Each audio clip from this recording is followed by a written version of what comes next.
বাসায় থাকবা, বাসায় থেকে পড়াশোনা করবা, এবং তোমাদের জন্য যারা প্রথম বর্ষে এতদিন পড়ালেখা করছিলা, তাহলে আমার মনে হয় এই সময় হয়তো অনেকের ফার্স্ট ইয়ার পরীক্ষা হয়ে যেত, সেকেন্ড ইয়ারে সবাই উঠে যেতে। তো যেহেতু পরীক্ষা হয় নাই, তোমরা ফার্স্ট ইয়ার রয়ে গেছো, কিন্তু আমরা চেষ্টা করব দ্বিতীয় পত্র থেকে এখন সবগুলো ক্লাস নেওয়ার জন্য। তোমাদের যে কোনো প্রবলেম আমাকে জানাবা, আমি সেভাবে ক্লাস নেওয়ার চেষ্টা করব।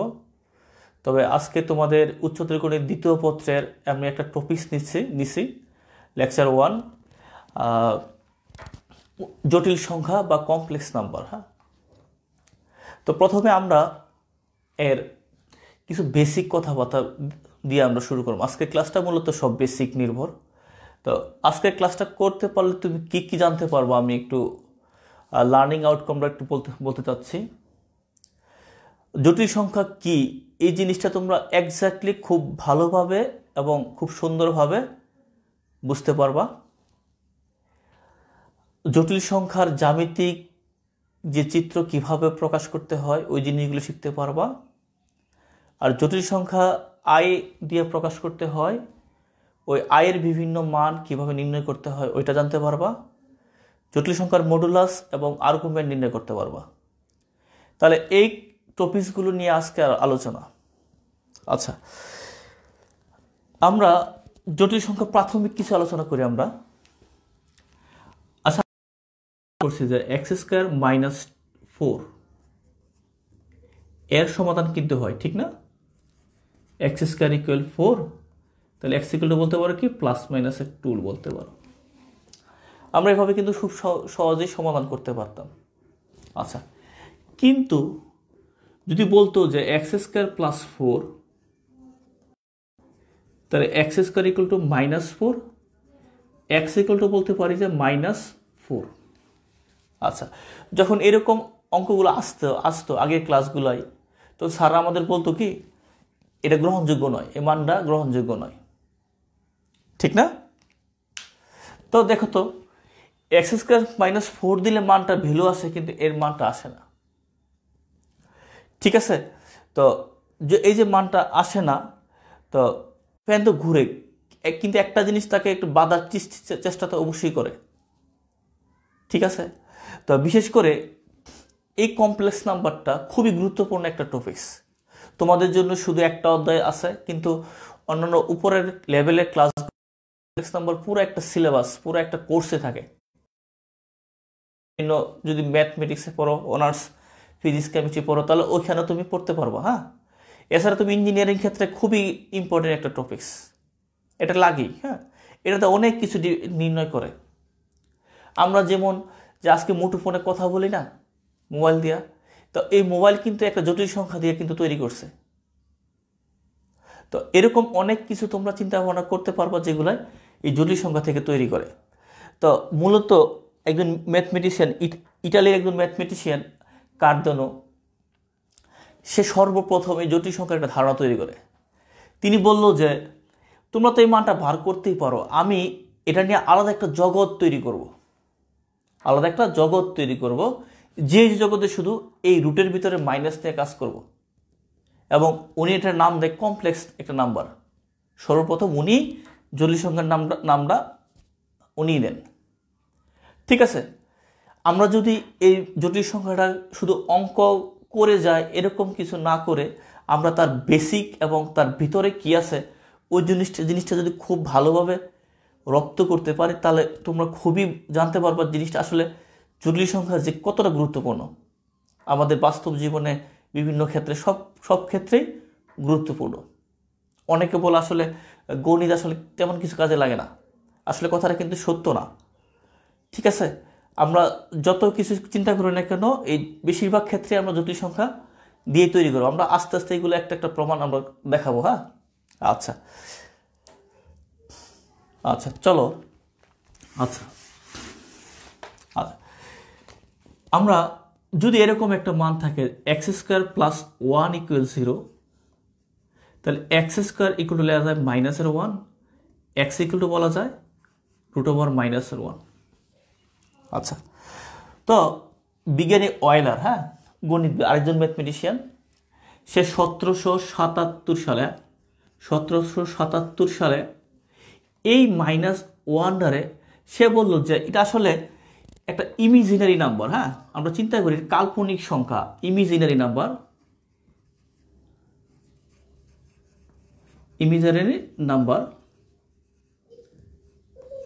নাম্বার বা কাল্পনিক সংখ্যা। বাংলা এটাকে বলো কি? কাল্পনিক সংখ্যা।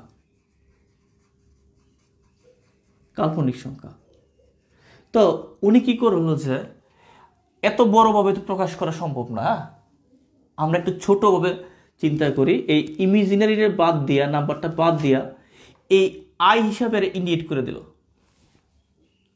I K? বিজ্ঞানী অয়লার। হ্যাঁ,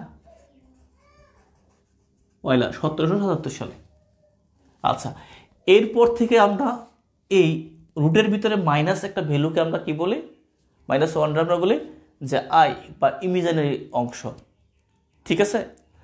তো এই আই দিয়া, আয়ের ভ্যালু হচ্ছে এরকম যে √-1। আয়ের ভ্যালু মানে √-1। ওকে, আশা করি তোমরা বুঝতে পারছো। আচ্ছা, এরপর যে আয়ের বিভিন্ন ঘাত আমরা নিয়ে আলোচনা করব। বিভিন্ন ঘাতের ক্ষেত্রে আইটা কীরকম আসে আমরা একটু দেখি, চলো। আচ্ছা, যদি আই রূপে পাওয়ার 1 দিই, 1 দেওয়া যায় না? তাহলে কি থাকে? আই থাকে। কিন্তু যদি আয়ের উপরে পাওয়ার 2 দিই, তাহলে আয়ের ভ্যালু কত? √-1। আয়ের ভ্যালু কত? √-1। বড় হলে কত হলো? -1 হলো। আই কিউব যদি দেই, তার মানে কি লেখা যায়? I² into I. তাহলে I² মান কত? -1 আর একটা আই থাকলো, তারপর লাস্টে কি থাকলো? -i। I4 সমান কি লেখা যায়? দেখো, I² তার হোল স্কয়ার। কি হয়? I² মান কত?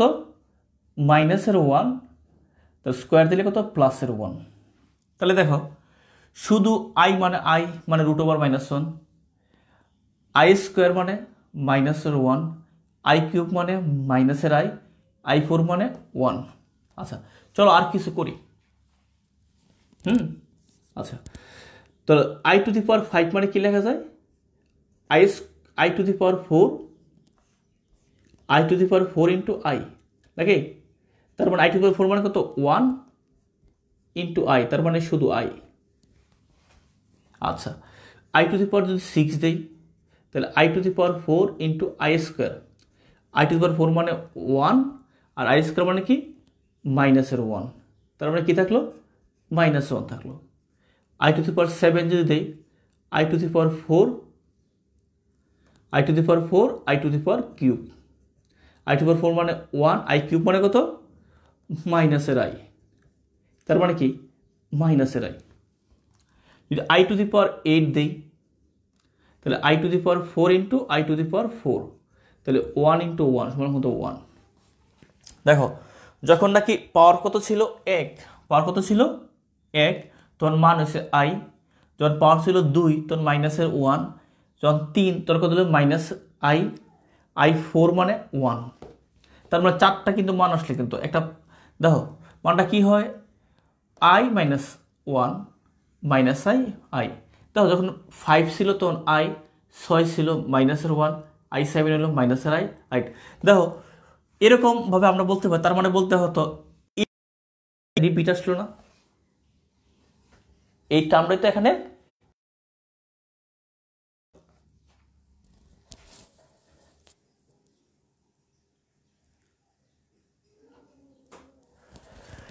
আচ্ছা, এই টার্মটা কিন্তু এখানে রিপিট আসতেছে। আচ্ছা, তাহলে আমরা বলতে পারি না যে কোনো সংখ্যা যদি 4 দ্বারা ভাগ করা যায় তার মানটা 1 হয়ে যায়? দেখো তো, আমরা কিছু একটা কাজ করি, কয়েকটা মান বের করি, ছোটো ছোটো মান বের করি। যেমন যদি বলি I⁹ ইন্টু I⁵ বলতে পারি। ঠিক আছে, তার মানে I⁴ বলতে কি বোঝায়? যদি 24, আমি 4 দিয়ে যদি উপরে 24 দিই, 4×4 = 96 আই কিউব। তাহলে এর মান তো 1ই হয়, যদি 4 দ্বারা ভাগ করা যায় তার মানে কি এর মান তো 1 হয়ে যায়, 1 হয় না, 1 আই কিউবের মান কত আছে -1। আমি কিন্তু এইভাবে কিন্তু মানটা খুব -i রিপিট সহজে কিন্তু রিপিট করে দিতে পারি। 1 × আই কিউবের মানে হচ্ছে -i, তার মানে কি -i। ঠিক আছে, যদি বলতো আইয়ের পাওয়ার 100, তার মানে 4 দ্বারা ভাগ যায়, 4 দ্বারা ভাগ যদি যায়, 4 দ্বারা ভাগ যায় তার মানে কি দাও কি বলতে পারি i⁴ উপরে 25, তার মানে কত 1। তাহলে আমরা একটু উপসংহারে দেখে আসি। হ্যাঁ, উপসংহারটা দেখো কি হয়, যখন নাকি 99 হলো তখন কত হলো কিউব হইলো। আমরা একটু উপসংহারে আসতেছি, হ্যাঁ একটু ওয়াইট। আচ্ছা, তার মানে যদি দেখো i5 ফার্স্টে যদি আমরা 4 দিয়ে ভাগ করি, হ্যাঁ 4 দিয়ে ভাগ করলে 1 হইব, ভাগশেষ 1। ঠিক আছে, যদি ভাগশেষ 1 হয় তাহলে তার মান কি i, ভাগশেষ 1 হয় তার মানে কি 1। আমার কিন্তু ভাগফল দরকার নাই, কিন্তু ভাগশেষটা দরকার। আচ্ছা, এরপর যদি i⁶ ছেড়ে দিই, দেখো 4 দিয়ে ভাগ করি কত হয় 1, হাতে থাকে 2, যদি ভাগশেষ 2 থাকে তাহলে কি তার মান কত -1, তার মান -1। যদি 7 দিয়ে ভাগ করি 1, 3, ভাগশেষ 3 থাকলে তার মান কত -i। আর যদি 4 দিয়ে ভাগ করি 8 তাহলে 2, 8, 0। তার মানে আমি এক দেখো সব সিমিলার ক্ষেত্রে এরকমই হয়। হ্যাঁ, তার মানে আমি বলতে পারি যে যদি ভাগশেষ 4 দ্বারা ভাগ করলে, 4 দ্বারা ভাগ করলে, 4 দ্বারা ভাগ যদি করি, হ্যাঁ ভাগ করলে ভাগশেষ যদি 1 হয়, 1 হলে তাহলে মান কত, তাহলে মান হচ্ছে i, তাহলে মান হচ্ছে i। যদি ভাগশেষ যদি 2 হয় তাহলে বলতে পারে কত, ভাগশেষ 2 হলে তার মান কত -1, ভাগশেষ 3 হলে এটা হচ্ছে -i। ওকে, আর ভাগশেষ যদি 0 হয়, ভাগশেষ না থাকে তাহলে তার মান কত 1। ওকে, যদি তুমি এই জিনিসটা মনে রাখতে পারো তাহলে খুব সহজেই কিন্তু তুমি আয়ের পাওয়ারের মানগুলো আমরা বের করতে পারি এমসিকিউতে কিন্তু, এবং প্রতিটা পরীক্ষায় কিন্তু এমসিকিউতে এই ভ্যালুগুলো কিন্তু অ্যাড করে দেয় কিন্তু। ওকে, ঠিক আছে, সব ক্ষেত্রে কিন্তু এই নিয়মটা অ্যাপ্লাই করা যায়। হ্যাঁ, ভাগশেষ 1 হলে মান কত i, ভাগশেষ 2 হলে মান কত -1, ভাগশেষ 3 হলে এর মান -i, ভাগশেষ যদি 0 হয় তার মানে হচ্ছে 1। ওকে, আচ্ছা, তাহলে চলো আমরা এরকম কিছু কয়েকটা মান বের করি। আমরা কিছু মান আমরা বের করার ট্রাই করি, 2-1টা মান, যাতে তোমরা বুঝতে পারো আমার ফর্মুলাটা কি সঠিক হয় কিনা। হ্যাঁ, আচ্ছা, যদি বলি আয়ের উপরে আমি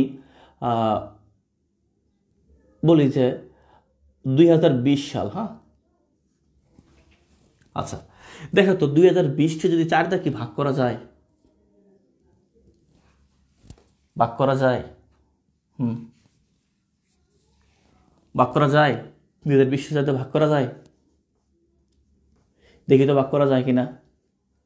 4 দ্বারা ভাগ করলে 4 × 5 = 20, 0, 4 × 5 = 20, তাহলে ভাগ তো যায় নাকি। তাহলে যদি ভাগ যায়, ভাগশেষটা তার মানে মান কত 1, ঠিক না? এটা ছোট একটা সংখ্যা। হ্যাঁ, যদি বলি আয়ের উপরে 199,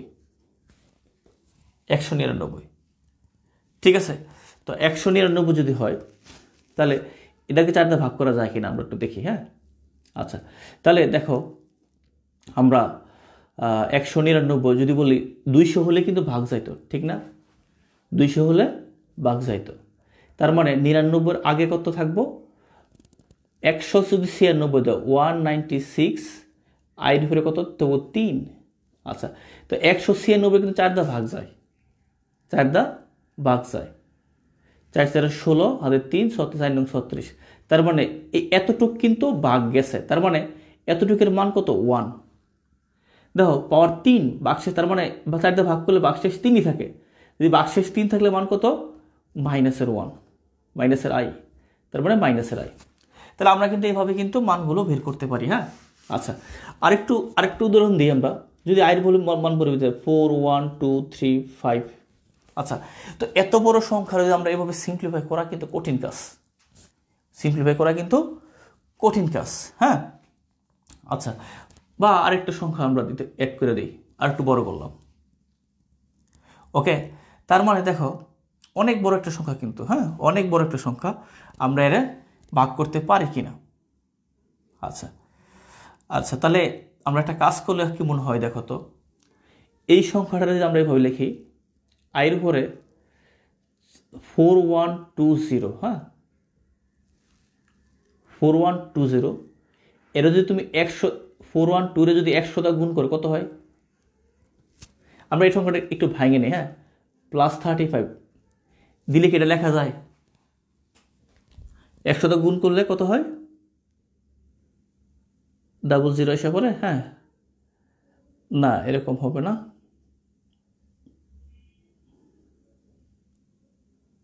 এরকম হবে না, হবে না। 41203,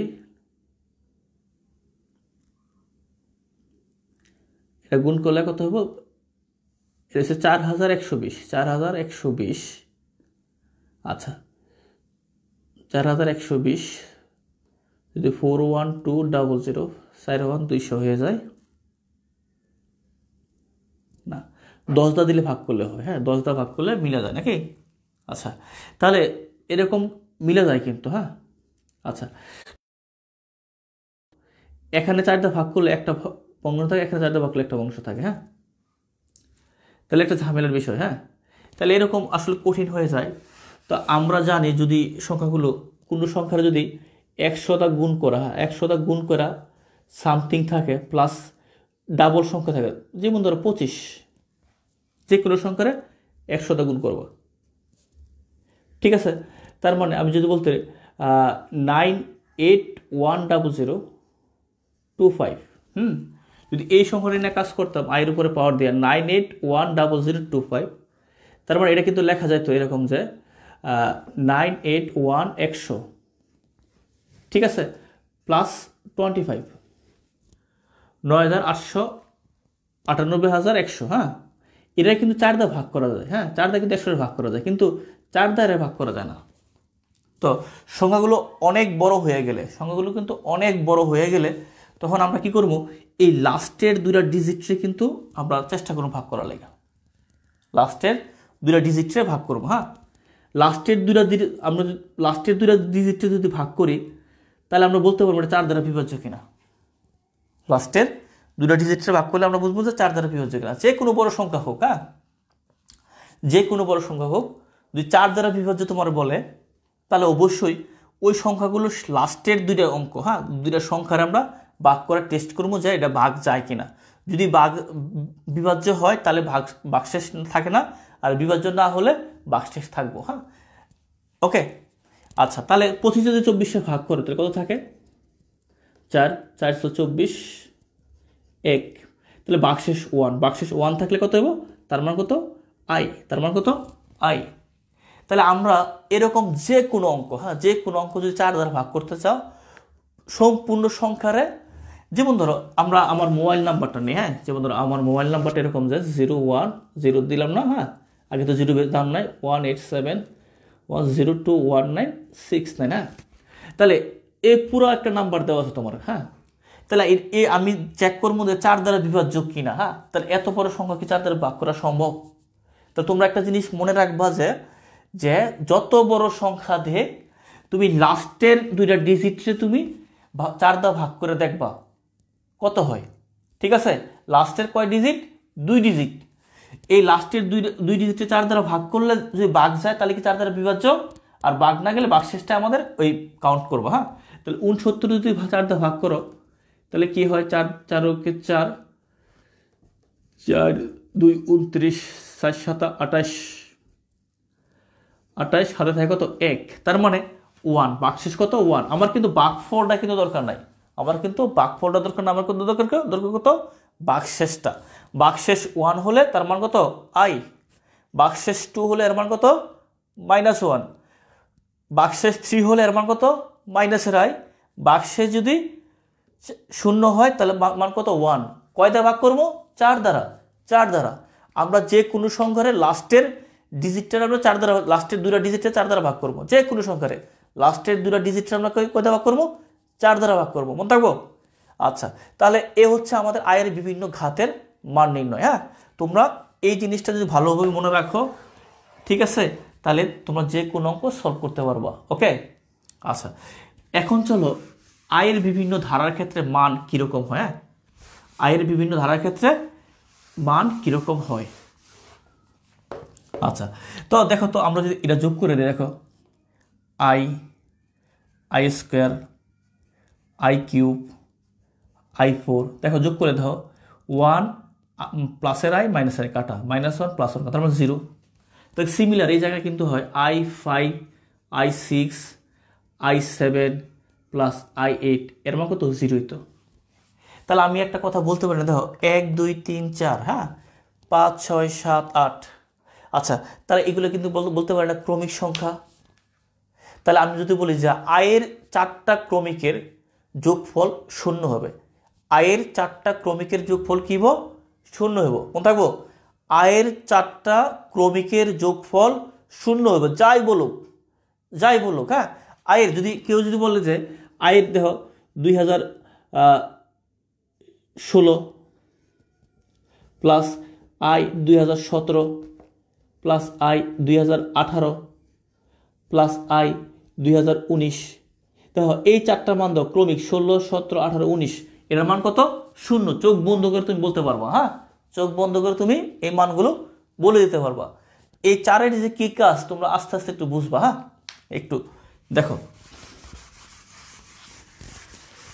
আচ্ছা, এখন যদি বলি যে যেমন ধরো মনে করো 1 plus i plus i square plus i cube plus dot dot i 98,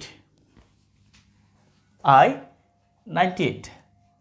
আচ্ছা, আমি যদি এই 1-এর বদলে এখানে i এর উপরে 0 দিই, তাহলে 0 1 2 3, তাহলে কয়টা আছে এখানে দেখো তো? তার মানে কত, মোট কয়টা আছে? 99 আছে। আচ্ছা, তাহলে তোমরা তো জানো, যদি চিন্তা করতো যদি এর 100 হইতো তাহলে কিন্তু খুব সহজে উত্তরটা তোমরা করতে পারতো, নাকি? খুব সহজে উত্তরটা করা যেত, ঠিক না? আচ্ছা, তাহলে 100 নয়, কি হয়েছে? 100 কি দিতে পারবো না? 100 দিয়ে মাইনাস করে দেব। আচ্ছা, তার মানে আমি এখানে একটা 99 লাগায় মাইনাস i 99 দিয়ে দিলাম। তার মানে এই ভ্যালুটার আমরা কি কত 100 আছে নাকি? তাহলে আমি এরকম বলতে পারি না i0 i plus i square plus i cube. আচ্ছা, প্লাস আবার বলতো i4 i5 i6 i7, হ্যাঁ প্লাস ডট ডট। তাহলে আমরা এরকম 99 পর্যন্ত মোট 100টা পদটারে কিন্তু এরকম 4টা করে পেয়ার মিলাইতে পারি, নাকি? 4টা করে পেয়ার মিলাইতে পারি, নাকি? আচ্ছা, এবং লাস্টে কি i99 থাকে, i99 থাকে। ওকে, আচ্ছা, i99 থাকলে এই যে কটা 25টা পেয়ার কিন্তু হয়, কটা 100 4টা ভাগ করলে 25, এরকম 25টা টার্ম তোমার লিখতে হয়। আমরা তো জানি যে 4টা ক্রমিকের যোগফল কত 0, তার মানে এরকম 25টা পদের যোগফল কত হবে 0 হবে। এরকম 25টা পদের যোগফল কত হবে 0 হবে। লাস্টে কি থাকবো? মাইনাস i এর উপরে 99, i এর উপরে কত 99। তোমরা জানো যে i 99 মানে কিন্তু 99 ভাগ করো, ভাগ করলে কত হয় 4 2 8 1 9 4 16 4 থাকে 3। তাহলে ভাগশেষ 3 হলে এর মান কত হয় মাইনাসের i। ভাগশেষ 3 হলে এর মান কত মাইনাসের, তাহলে আগে তো একটা মাইনাস আছে নাকি? তাহলে যদি একটা মাইনাস i আসে তাহলে দুইটা মিলে কি হবো প্লাসের i। ওকে, তাহলে আমরা কি এরকম যোগফল করতে পারবো না ধারা? তাহলে এ হচ্ছে আয়ের ধারা নির্ণয়। হ্যাঁ, আচ্ছা, এখন হচ্ছে জটিল সংখ্যা আসলে জিনিসটা কি? হ্যাঁ, আচ্ছা, এই জটিল সংখ্যারে আমরা জেড দিয়ে প্রকাশ করি। জটিল সংখ্যারে কি দিয়ে প্রকাশ করি? জেড দিয়া। কিন্তু কিন্তু অ্যাকচুয়ালি জটিল সংখ্যা হচ্ছে কমপ্লেক্স নাম্বার সি দিয়ে প্রকাশ করে, কমপ্লেক্স নাম্বার কী দিয়ে প্রকাশ করে, সি দিয়ে প্রকাশ করে। হ্যাঁ, সবচেয়ে মজার একটা বিষয় কি, তো বোর্ড পরীক্ষার যে খাতাগুলো দেখা যায়, তো 2-1 বছর আগে প্রশ্নটা আসছিল যে আর এবং সি দ্বারা কি প্রকাশ করা হয়, আর এবং সি দ্বারা কি প্রকাশ করা হয়। তোমরা জানো আর দ্বারা বাস্তব সংখ্যা প্রকাশ করা হয়, সি দ্বারা কমপ্লেক্স নাম্বার প্রকাশ করা হয়। কিন্তু অনেক স্টুডেন্ট লিখছিল সি দ্বারা কঠিন সংখ্যা প্রকাশ করে, বুঝছো? তাহলে আজ থেকে কি ক্লিয়ার কিন্তু, হ্যাঁ, সি দ্বারা কি সংখ্যা প্রকাশ করে, কমপ্লেক্স নাম্বার মানে জটিল সংখ্যা, মনে থাকবো। সি দ্বারা কমপ্লেক্স নাম্বার, আর দিয়ে কি রিয়েল নাম্বার বা বাস্তব সংখ্যা। আচ্ছা, তো আমরা এই সংখ্যারে যদি বলি এক্স প্লাস আই ওয়াই যদি প্রকাশ করি, এক্স প্লাস আই ওয়াই, হ্যাঁ, আচ্ছা, তাহলে আমরা এখানে আমরা জানি কি আই মানে কি, আই মানে হচ্ছে ইমাজিনারি কাল্পনিক সংখ্যা, আই মানে কি কাল্পনিক সংখ্যা, কাল্পনিক সংখ্যা। আচ্ছা, তাহলে যদি বলি টু আই, হ্যাঁ, যদি বলি কি টু আই, তার মানে কি এটা একটা কাল্পনিক সংখ্যা। অনেক সময় এটা বলা হয় পিওর ইমাজিনারি নাম্বার, অনেক সময় এটা বলা হয় কি পিওর ইমাজিনারি নাম্বার। আচ্ছা, আর যদি বলি 4, একটা সংখ্যা যদি বলি বলি কি 4 প্লাস 2i, এই 4 হচ্ছে কি রিয়াল নাম্বার বা বাস্তব সংখ্যা, আর 2 হচ্ছে পিওর ইমাজিনারি নাম্বার,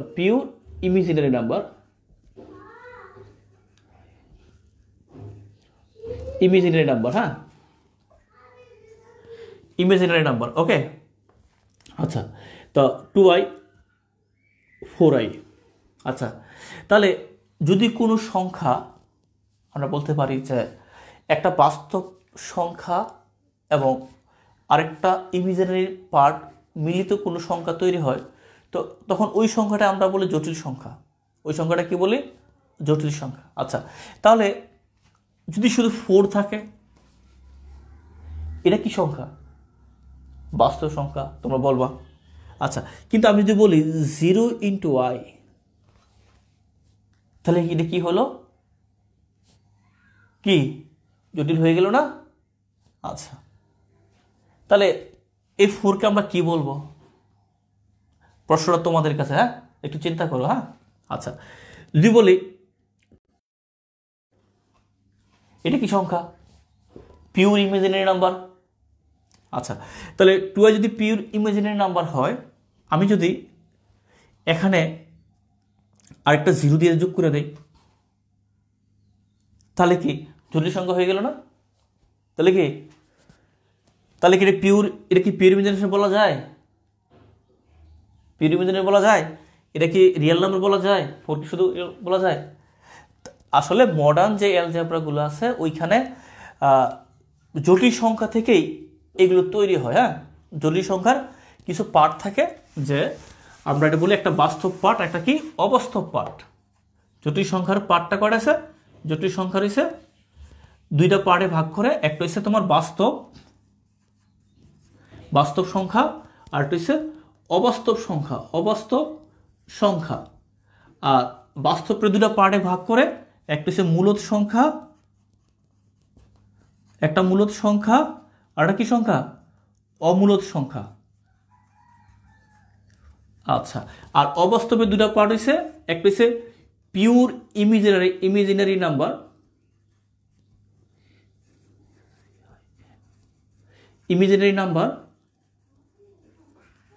ঠিক আছে, আর একটা হচ্ছে ওই যে জটিল সংখ্যার এর এই আকারগুলো, যেমন ধরো 2 প্লাস 3i, এটা শুধু 2i। ওকে, তাহলে আমরা জটিল সংখ্যা এরকম ফরম্যাট আমরা দেখতে পারি, ক্লিয়ার? আচ্ছা, এখন এই এসে জটিল সংখ্যাগুলো, হ্যাঁ, তো আমাদের জটিল সংখ্যার মূল সবসময় না এরকম থাকে যে আমরা জটিল সংখ্যার একটা আর্গুমেন্ট বলে, অনুবন্ধী জটিল সংখ্যা, হ্যাঁ, বা কনজুগেট নাম্বার, ঠিক আছে। তো একটা জটিল সংখ্যা জেড দিয়ে যদি বলি যে 2 প্লাস 3i, যদি এর একটা আই দ্বারা গুণ করতাম, তখন কি হইতো, দেখো, তখন হইতো জেড, এটা জেড বার দিয়ে প্রকাশ করতাম। হ্যাঁ, যদি আই দ্বারা গুণ করি তখন 2 প্লাস 3i, ঠিক আছে। তো এটা আসলে এরকম না, হ্যাঁ, আমরা জেড বার হয়েছে এরকম যে 2 - 3i, হ্যাঁ। কাল্পনিক যে অংশটা আছে তার আগের চিহ্নটা চেঞ্জ করার অর্থ হয়েছে জেড বার বা অনুবন্ধী, হ্যাঁ, অনুবন্ধী সংখ্যা মনে থাকবো। কাল্পনিক অংশের যে চিহ্নটা থাকবো ওই চিহ্নটা চেঞ্জ করে দিলেই জটিল সংখ্যার একটা বিপরীত সংখ্যা বা অনুবন্ধী সংখ্যা তোমরা পাইবা। ওকে, আচ্ছা, এখন চলো জ্যামিতিকভাবে উপস্থাপন যেটা, হ্যাঁ, জটিল সংখ্যারে জ্যামিতিকভাবে উপস্থাপন করবো আমরা, হ্যাঁ। আচ্ছা, তো সর্বপ্রথম আর্গন্ট নামে একজন বিজ্ঞানী সে বলল আমরা জটিল সংখ্যারে কীভাবে চিত্রায়িত করতে পারি, হ্যাঁ। সে চিন্তা করলো যে এক্স অক্ষ বরাবর হচ্ছে বাস্তব অংশটা, হ্যাঁ, কি বাস্তব অংশ। আচ্ছা, আর ওয়াই অক্ষ বরাবর অবাস্তব অংশ বা কাল্পনিক অংশ, বাকি কাল্পনিক অংশ। যদি কোনো জটিল সংখ্যার এভাবে আমরা চিত্রায়িত করি তো যে চিত্র তৈরি করব ওই চিত্রটার নাম হচ্ছে আমাদের কি আর্গন চিত্র। সাপোজ মনে করো একটা সংখ্যা x+iy, হ্যাঁ, x+iy, যদি এক্স অক্ষ বরাবর এক্স এর ভ্যালু মনে করে এতটুক আর ওয়াই অক্ষ মনে হয় এই জায়গায়, তাহলে এই যে এখান থেকে এই এতটুক মান, এই মানটার হচ্ছে আমাদের z = x+iy। ওকে, আমরা এইভাবে বলতে পারি এই অংশটাকে এক্স এর মান, এই অংশটা কার মান, ওয়াই এর মান। তাহলে এইভাবে যদি কোনো সংখ্যার আমরা প্রকাশ করি ওই সংখ্যাটা হচ্ছে আমাদের কি, ওই চিত্রটাকে নাম কি আর্গন চিত্র, হ্যাঁ, আর্গন চিত্র। পরীক্ষা আসতে পারে যে যে কোনো একটা মান দিয়ে বলবো যে জটিল সংখ্যা দিয়ে বলবো যে এটা চিত্রের সাথে প্রকাশ করো। ওকে, আচ্ছা,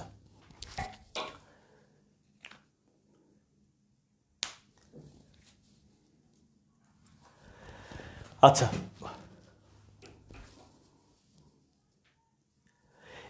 এরপরে আমরা যদি এর মডুলাস নির্ণয় করি, সাপোজ আমরা তো জানি এরকম যে -5 এর মূল্য 5 হয়, হ্যাঁ, 7 এর মূল্য কত, +7 হয়। কেন হয়? আচ্ছা, তো মডুলাস হচ্ছে, হ্যাঁ, মডুলাস হচ্ছে এরকম একটা কিছু যেটা যে কোনো বিন্দু থেকে মূল বিন্দু থেকে ওই সংখ্যার মূল বিন্দু থেকে ওই সংখ্যার দূরত্ব বোঝায়, ওই সংখ্যার কি বোঝায়, দূরত্ব বোঝায়, মূল সংখ্যার কি বোঝায়, দূরত্ব বোঝায়। আচ্ছা, সাপোজ মনে করো যে আমি একটা মান নেই, একটা সংখ্যা রেখে আঁকলাম যে 0, এদিকে তো মাইনাসের বেরো নাকি। আচ্ছা, তো -5 ইন্ডিকেট করে দাও, 0 থেকে -5 বেরোটা এই জায়গায়। তাহলে আমি যদি এখান থেকে গুনতে থাকি কতটুকু দূরত্ব গেছে, দাও 1 2 3 4 5, হ্যাঁ, তার মানে 0 থেকে এই -5 কয় ঘর গেছে, 5 ঘর। কয় ঘর গেছে, 5 ঘর। আর তোমরা তো জানো দূরত্ব সবসময় পজিটিভ, তাহলে এই কারণে এই 5টা প্রকাশ করছে। সে ধনাত্মক দিকে হইতে পারে, দূরত্ব আমরা জানি পজিটিভ, এই কারণে মডুলাস হতে হবে পজিটিভ মান নির্দেশ করে। আচ্ছা, তাহলে এই যে একটা আর্গন চিত্র আমরা দেখলাম, হ্যাঁ, ওই আর্গন চিত্রের দূরত্ব কত বলতে বোঝায়, দূরত্ব হচ্ছে এই মূল বিন্দু থেকে ওই যে জেটটা আসছে এর দূরত্বটাকে নির্দেশ করে। কি, মূল বিন্দু থেকে এই জেটের দূরত্বটা কি বলা হয়, কি মডুলাস। ওকে, আচ্ছা, দূরত্ব বলতে যেহেতু এটা ত্রিভুজটা কি সমকোণী ত্রিভুজ পিথাগোরাসের মতো, তাহলে আমি এখানে বলতে পারি না কি লম্ব স্কোয়ার প্লাস ভূমি স্কোয়ার বা ভূমি স্কোয়ার প্লাস লম্ব স্কোয়ার। তার মানে কি এটার আর দিয়ে প্রকাশ করে, মডুলাসটা কি দিয়ে প্রকাশ করি আমরা, আর দিয়া। তো এটা বলা যায় যে x² + y²। যদি চিত্রটা এদিকে আসতে পারতো না, তো কি বল -x + iy। তার মানে এতটুকু মান কত, -x, এতটুকু মান কত, y। তখন এ আর এর ভ্যালু হচ্ছে √(-x² + y²)। তার মানে একবারে লেখা যায় কত, x² + y²। তার মানে মান জটিল সংখ্যা যে কোনো জায়গায় যাক তার মান কত, মডুলাস কত, √(x² + y²)। মনে থাকবো √(x² + y²)। আচ্ছা, এখন আমরা আর্গুমেন্ট নিয়ে আলোচনা করব। আচ্ছা, আর্গুমেন্ট হচ্ছে, দেখো আমাদের যে মানটা এরকম, আমি এই জায়গায় দেখাইছিলাম, কিন্তু এরকম একটা মান দেখাইছিলাম নাকি? তো এখানে কত ছিল? Z equal to X plus I Y. আচ্ছা, তো এটাকে ভেক্টরের মতো দেখাইলাম না? আচ্ছা, তো একটা ভেক্টর রাশির কি কি থাকে? একটা ভেক্টর রাশির কি কি থাকে? তো তোমরা অবশ্যই বলবা কি থাকে? দুইটা জিনিস থাকে, একটা মান থাকে আর একটা দিক থাকে। তাহলে আমরা তো মান তো বের করলাম মডুলাস দিয়ে। মান মানে কি? মডুলাস। তো দিক মানে কি? দিক আমরা জানি যে ম্যাথমেটিক্সে দিক আমরা কিভাবে বার করি? দিক হচ্ছে কোণ। এটা হচ্ছে যে কোনো বিন্দু থেকে ওই সংখ্যার পর্যন্ত যেতে যে চাপ তৈরি করে, হ্যাঁ, ওইটা হচ্ছে আমার দিক। আচ্ছা, তাহলে চাপ তৈরি করতে অবশ্যই একটা সংখ্যা কিন্তু লাগে, একটা সংখ্যা লাগে, বা একটা সাপেক্ষ দরকার হয়। তো সাপেক্ষটা কি? এই যে ও এক্স অক্ষটা মানে এক্স অক্ষের ধনাত্মক অক্ষ, তার মানে কোনো বিন্দু হতে বাস্তব অক্ষের সাপেক্ষে ওই সংখ্যা যেতে যতটুক দূরত্ব অতিক্রম করতে হয়, হ্যাঁ, যতটুকু দূরত্ব অতিক্রম করতে হয়। এখানে কিন্তু বলা হয় না সে কোন দিকে যাবে, শুধু বলতেছি শুধু বাস্তব অক্ষ হতে। কোন অক্ষ থেকে? বাস্তব অক্ষ হতে, মনে থাকবো। তাহলে আমরা বাস্তব অক্ষ থেকে আমরা শুধু বাস্তব অক্ষ থেকে থাকবো, হ্যাঁ। কোনো বিন্দু থেকে বাস্তব অক্ষের সাপেক্ষে যে কোনো সংখ্যা, যে কোনো বিন্দুর দূরত্বকে আমরা কি বলি? বা যে চাপ তৈরি করে ওইটাকে আমরা কি বলি? দিক বলি। আচ্ছা, তাহলে আমরা যদি দিক বের করি তাহলে আমরা বলতে পারি, আমরা জানি যে কোণ কিভাবে করে, একটা কোণ করে ক্লকওয়াইজ আর একটা কোণ করে কি অ্যান্টি ক্লকওয়াইজ। তাহলে আমরা দুইভাবে দেখি যে মানগুলো কীরকম আসে, হ্যাঁ। আমরা প্রথম অ্যান্টি ক্লকওয়াইজ আমরা দেখবো, হ্যাঁ। সাপোজ মনে করো, আরেকটু বিষয় আমি একটু বলে নেই, হ্যাঁ। দেখো আমাদের যদি সংখ্যা, যদি এখানে একটা -1 থাকতো, +1 থাকতো সংখ্যাটা, তাহলে -1 কিন্তু এই জায়গায়, তার মানে এই 1কে যদি -1 দ্বারা গুণ করি তাহলে এই জায়গায় চলে আসে, ঠিক না? এই জায়গায় চলে আসে। তার মানে আমি কোনো সংখ্যারে মাইনাস দ্বারা গুণ করে তার চেহারাটা কিন্তু পুরোটা উল্টা হয়ে যায়, ঠিক না? চেহারাটা কিন্তু উল্টা হয়ে যায়, হ্যাঁ। তাহলে এরকম চেহারাটা কিন্তু উল্টা হয়ে গেছে, ঠিক না? তাহলে কি সে কত ডিগ্রি ঘুরছে? 180 ডিগ্রি ঘুরছে। কত ডিগ্রি ঘুরছে? 180 ডিগ্রি ঘুরছে। আচ্ছা, কিন্তু আমি চাচ্ছি এই যে জটিল সংখ্যার মাঝে আমি কিন্তু চাচ্ছি না যে সে 180 ডিগ্রি ঘুরুক, 180 ডিগ্রি ঘুরুক, ঠিক আছে? তাহলে আমি যদি মনে করি যে 1 একটা সংখ্যা এর যদি ক পর্যন্ত ঘুরাই, দেখো ক পর্যন্ত ঘুরাই তাহলে একটা মান আসে, বা এক্স পর্যন্ত যদি ঘুরাই, এক্স পরিমাণ ঘুরাইলাম, তাহলে কিন্তু একটা মান আসে, বা এখানে যদি আরেকটা এক্স পরিমাণ ঘুরাই তাহলে কিন্তু এই -1 আসে, মনে করলাম। তার মানে আমি কত ঘুরাইলাম? x² হলো, হ্যাঁ, -1। তাহলে x = বলতে পারি কত? -1। তার মানে কি? -i। দেখো আমি বলছিলাম যে যদি 1 যদি -1 দ্বারা গুণ করি পুরো উল্টা যায়, তাহলে আমি তো এখানে অবশ্যই -i হয়েছে, কিন্তু তার মানে কি 1 তো না, -1 না কিন্তু। তার মানে এই আমি কতটুক, আমি x পরিমাণ ঘুরালে -i হয়, x পরিমাণ ঘুরালে কত হয়? -i হয়। তাহলে কোনটা কত হইব? যদি প্লাসের -1 যেতে হয় তাহলে কয়বার যেতে হয়? 2বার যেতে হয়, কিন্তু 2বার। তার মানে 90 ডিগ্রি ব্যবধানে ঘুরে। তার মানে কত ব্যবধানে ঘুরতেছে? 90 ডিগ্রি ব্যবধানে ঘুরতেছে, ঠিক আছে? তাহলে জটিল সংখ্যাগুলো সবসময় কিন্তু 90 ডিগ্রি ব্যবধানে ঘুরব। একটা -i মানে সে কি করব? 90 ডিগ্রি ঘুরব। আর -1 দা গুণ করা মানে 180 ডিগ্রি ব্যবধানে সে চেঞ্জ করে ফেলবো। আচ্ছা, যাক, আমরা এগুলো অনেক বিস্তার আলোচনা, এগুলো ভিতরে ডিপে না যাই, হ্যাঁ, আমরা এর মধ্যে থাকি। আচ্ছা, তাহলে আমি যদি দেখো একটা সংখ্যাটা, দেখো আমি যদি বলি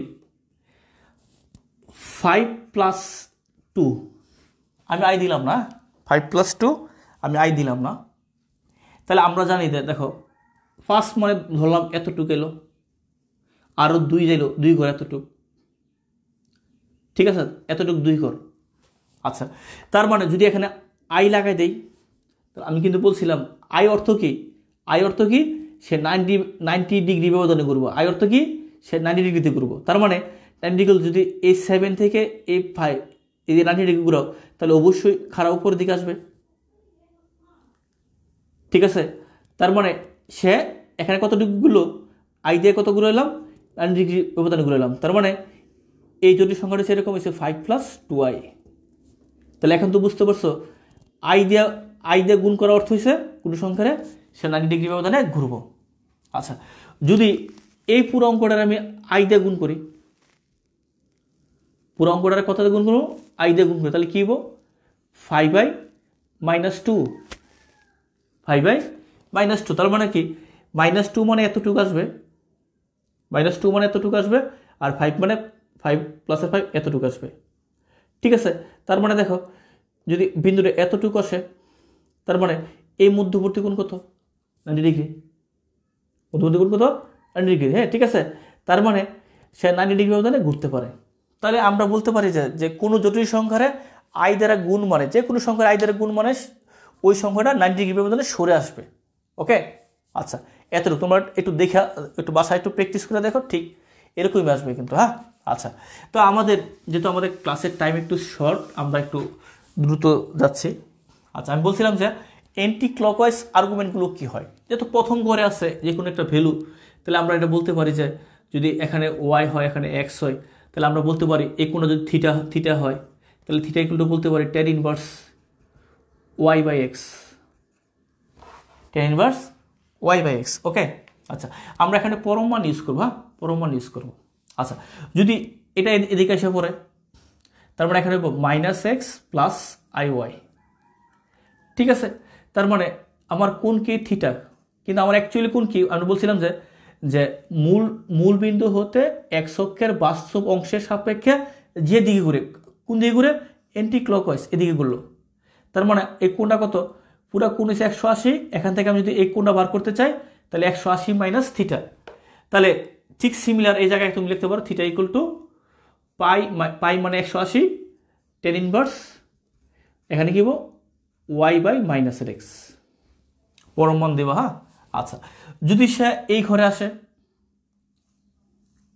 দেখো কোণ কিন্তু বেড়ে গেল কিন্তু, হ্যাঁ, তখন কোণটা হবে কি পাই প্লাস tan ইনভার্স y/x, দুইটাই মাইনাস কিন্তু, হ্যাঁ এখানে কিন্তু দুইটাই মাইনাস, যেটা ইকুয়াল টু -x - iy। যদি কোণটা এই জায়গায় আসে, তাহলে তোমরা বলতে পারো যে ফুল কোণ শুধু এই থিটা বাদ দিয়া, তখন কোণটা কত হবো, theta equal to 2π - tan inverse -y/x। Okay, তাহলে এইগুলো হচ্ছে অ্যান্টি ক্লকওয়াইজ, এগুলো হচ্ছে কি অ্যান্টি ক্লকওয়াইজের সাপেক্ষে, হ্যাঁ একটু খেয়াল রাখবো। আচ্ছা, আমরা যদি ক্লকওয়াইজ চিন্তা করি,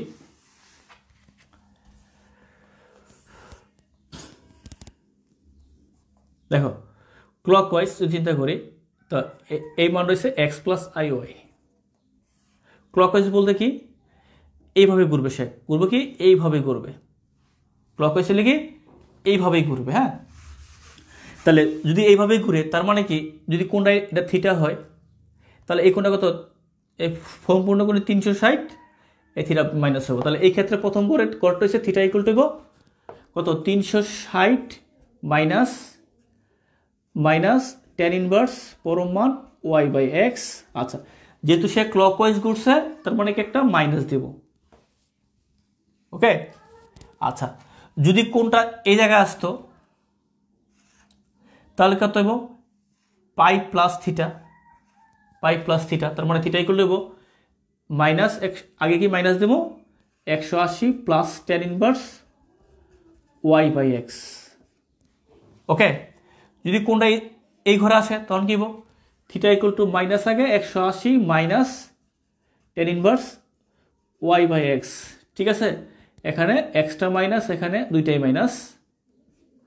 থিটা ইকুয়াল টু যদি এই ঘরে আসতো, ও যেহেতু উল্টা দিকে ঘুরবো, কি হবো কতটুক মাইনাসের হতো, শুধু হতো tan ইনভার্স y/x। ওকে, তাহলে এ হচ্ছে ক্লকওয়াইজ হলে কিন্তু আরেকটা মাইনাস দিতে হবে। আচ্ছা, তাহলে আমরা তো এন্টি ক্লকওয়াইজও দেখলাম, ক্লকওয়াইজও দেখলাম, ঠিক না? আচ্ছা, তাহলে আমরা পরীক্ষায় লিখবো কোনটা? দুইটাই কিন্তু ঠিক আছে, কিন্তু লিখবো কোনটা? হ্যাঁ, তো পরীক্ষা আমাদের স্যাররা বলে বা যারা খাতা দেখে ওনারা বলে যে আমরা সবসময় কোন নির্ণয়কের দুইটা জিনিস দেখব। একটা জিনিস হচ্ছে সে মান কার কম কম ভ্যালু কার, হ্যাঁ, কম ভ্যালু কার। আরেকটা হচ্ছে কে কম ঘুরে, তাহলে দেখো তো, আমি যদি একটু কনক্লুশনে আসি, এই যে এই ভ্যালুটা আমি যদি এখানে z = x + iy দেই, তাহলে দেখো তো এই যে এতটুক ভ্যালু যে আসলো, আমি যদি 300 এতটুক ঘুরাই, তার মানে সে অনেকটুক ঘুরলো, অনেকটুক ঘুরলো না? তাহলে আমার এই এতটুক ঘোরা দরকার না, আমি তো কম ঘুরে আমি এই ভ্যালুটা পাই, না? এখানে থিটা = কত? tan inverse y/x। তার মানে এটা কি এন্টি ক্লকওয়াইজ নিলাম। যদি মানটা এই জায়গায় যায়, তাহলে z = -x + iy, তখন দেখো আমি যদি এখানে ক্লকওয়াইজ ঘুরে দেওয়া কতটুকু হয়, দেখো এই এতটুকু অনেক বড় কোণ হয়ে যায়। হ্যাঁ, তাহলে আমি যদি এতটুকু না নেই, আমরা বলছিলাম কি যত কম ঘুরে তত কম উত্তরটা। হ্যাঁ, তাহলে আমরা এতটুকু নিলাম। তাহলে এই ক্ষেত্রে থিটা = হয়েছে এখানে কোণটা কত হবে?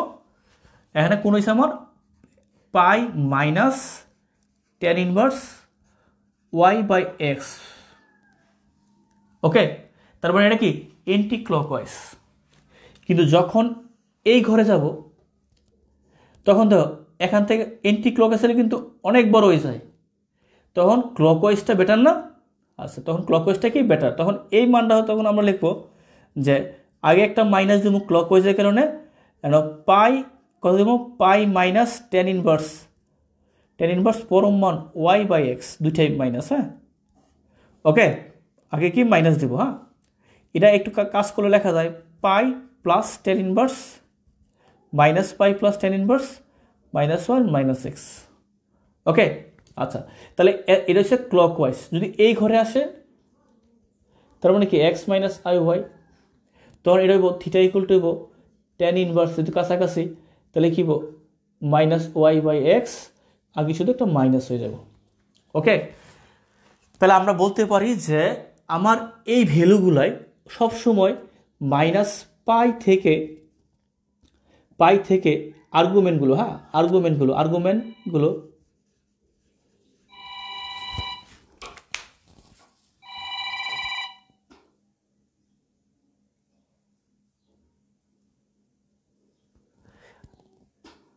আচ্ছা, তাহলে আর্গুমেন্টগুলো আমার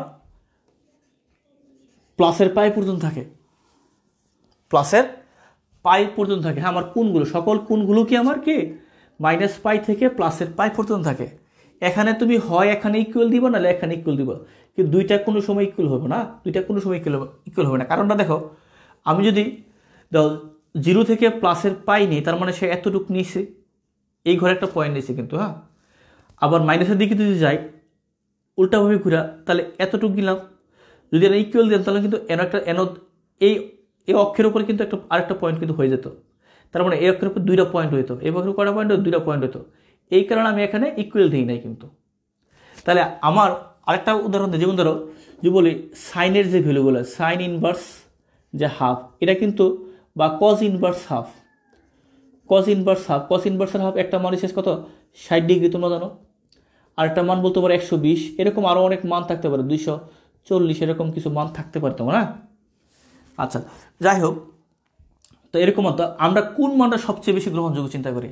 আমরা চিন্তা করি সবচেয়ে গ্রহণযোগ্য মান হচ্ছে ওই 60টা, যেহেতু কাছাকাছি, ঠিক আছে, বাস্তব অক্ষের কাছাকাছি ভ্যালুটা 60 ডিগ্রি, ওইটা চিন্তা করি কিন্তু। তাহলে আমাদের মুখ্য ভ্যালুগুলাই কিন্তু হবে কিন্তু ওই যে কাছাকাছি ছোট ভ্যালুগুলাই কিন্তু। হ্যাঁ, এই প্রথম দুইটা কি, ফার্স্ট কোয়াড্রেন্ট, সেকেন্ড কোয়াড্রেন্ট নিয়ম কি আমরা এন্টি ক্লকওয়াইজ, আর লাস্টের দুটো নিয়ম কি থার্ড এবং ফোর্থ নিয়ম কত ক্লকওয়াইজ। ওকে, এবং এই ক্ষেত্রে আর্গুমেন্টের মুখ্য মানগুলো কিন্তু এর মধ্যে থাকবো। আচ্ছা, পরীক্ষায় অনেক সময় বলে যে সাধারণ আর্গুমেন্ট নির্ণয় করো, বিভিন্ন এমসিকিউতে বলে। কিন্তু মুখ্য আর্গুমেন্ট কিন্তু তোমরা যেটা এভাবে যেটা নির্ণয় করবা ওইটাই তোমার মুখ্য আর্গুমেন্ট। কিন্তু যদি বলে সাধারণ আর্গুমেন্ট, দেখো আমরা জানি কোনো মানকে আমরা যদি 2π দিয়ে গুণ করি, তাহলে কি আগের ঘরে চলে আসে কিন্তু, ঠিক আছে, যোগ করে 2π যদি যোগ করে দেয় তাহলে ঘুরে কিন্তু আগের জায়গায় চলে আসে। এই কারণে যদি কোনো প্রশ্নে সাধারণ আর্গুমেন্ট থাকে তোমরা শুধু 2n π কত কার জন্য, সাধারণ আর্গুমেন্টের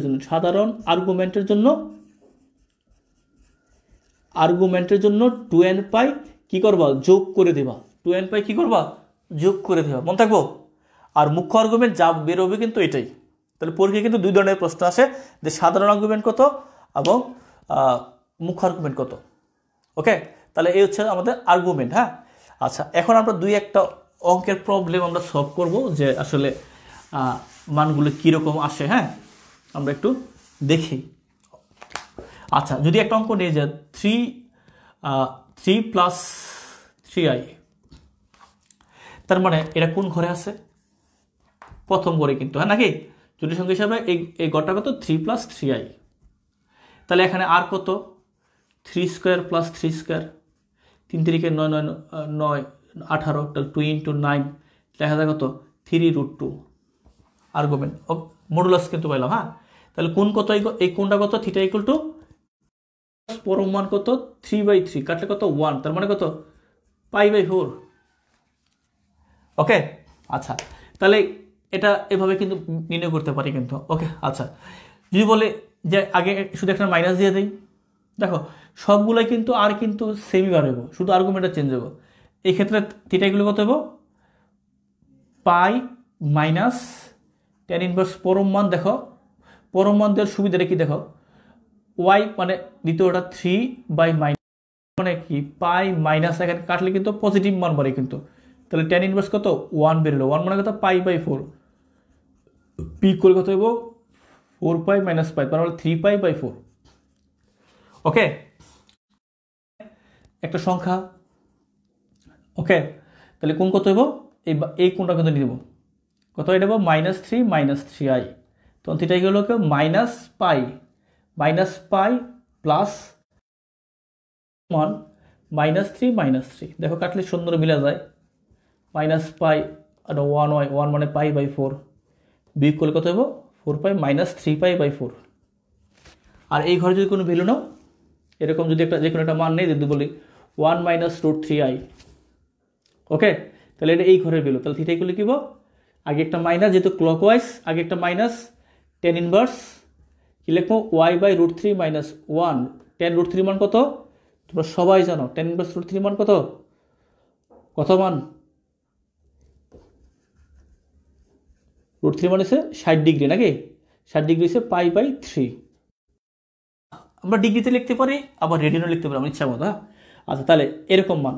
আচ্ছা, যদি বল এটা হচ্ছে তোমার মুখ্য বিন্দু, এটা মান কি, তোমার মুখ্য মান। আচ্ছা, এখন যদি তোমাকে কেউ যদি প্রশ্ন করতো যে এটা সাধারণ আর্গুমেন্ট কত, তাহলে শুধু এটার সাথে কত যোগ করবো, 2n π। তাহলে 2n π যেহেতু মাইনাস আছে, মাইনাস হবো π/3। ওকে, ওকে, এটা যদি বলে এটার মুখ্য মান, এটা সাধারণ আর্গুমেন্ট কত, তাহলে কি বলবো, 2n π প্লাস π/4, এই এতটুকু। ঠিক আছে, আচ্ছা, কারো কোনো প্রশ্ন থাকলে তোমরা আমাকে জানাতে পারো। তোমরা বাসায় তোমার বই থেকে তোমরা ওই মডুলাস আর্গুমেন্ট এগুলি ভালোভাবে শিখবা, এবং আর্গুন চিত্রগুলো বাসায় আঁকার এতটুকু হোমওয়ার্ক করবো। হোমওয়ার্ক করে আমাদের কমেন্টে জানাবা শিখতে পারছো, এবং সবাই এটা শেয়ার করবা। হ্যাঁ, আমাদের নরসিংদী অনলাইন পাঠশালা, আমার চ্যানেল ম্যাথ ফর কোডার, এই সবগুলো তোমরা শেয়ার করবা, যাতে সবাই এই ক্লাসগুলো দেখে উপকৃত হতে পারে। আজকে ক্লাস এই পর্যন্ত। ধন্যবাদ তোমাদের সবাইকে।